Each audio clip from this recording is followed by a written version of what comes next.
Alright, good morning guys and gals. My name is Leif. I'm the developer of Multiplex, and today I want to show you what we have been working on for the last couple of months. So, the Multiplex system, being based on HTML5, it was restricted to only web technology, and that was a restriction we wanted to get past. So, in order to do this, we have created a network of what we like to call remote processing units, and your client can connect to these units, and they in turn can supply your client with additional features and processing power. So this example right here, it shows how the system integrates natively into the traditional JavaScript cloud application. It's a simple ping pong between the two nodes, demonstrating how we can transmit messages between your code running on the remote machine and on your local client.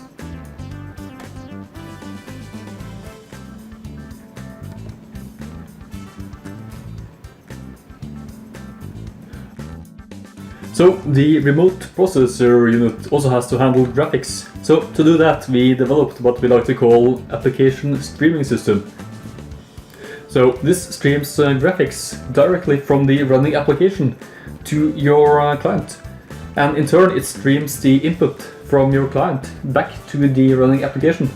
So this also integrates natively into the Multiplex Windows system, making it a very smooth experience. So this lets us run practically any application using this system. So you can do stuff like run video editors, CAD, games, and even text editors like gedit, which is the example used here. That is the default text editor for Ubuntu. To make this work, we need to match your client with a remote CPU that has the specifications needed to run the application. And to do that, we have created a handle file type. This describes everything your application needs to run, like what kind of hardware. Do you need a GPU, for example? And what kind of operating system you need.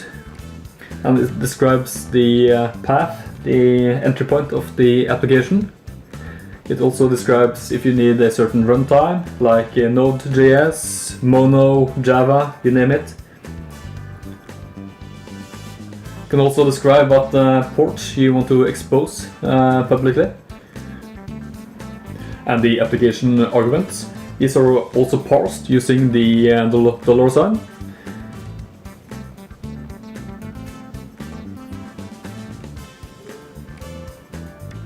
And finally, you can specify what files you want the application to be able to access on the distributed Multiplex file system. You can specify files and even folders. Another cool feature of the port mapping system is that even if your applications are running across multiple remote CPU instances, or even in different networks, you can access them all from the same subdomain mapped by port numbers. So you can have a web application running on one instance mapped to port 80, and then you can have a database running in another instance mapped to port, for example, 3000. And you can access them from the same subdomain, just with different port numbers. Well, that's it for this video. Thank you so much for watching, and I hope you have an amazing day.